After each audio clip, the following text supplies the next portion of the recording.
In PHP, OOPS concepts such as access modifiers control the accessibility of class properties and methods. There are 3 access modifiers. 1. Public, which is accessible from anywhere, inside or outside the class. 2. Protected, which is accessible within the class and by classes derived from that class, subclass.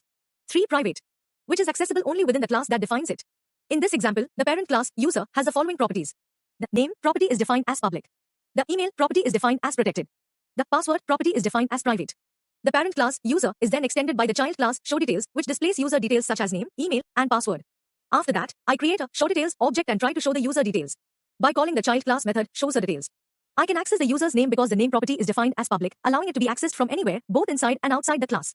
Then I can also access the user's email because the email property is defined as protected, allowing it to be accessed within the user class and by classes derived from user, such as the showDetails class.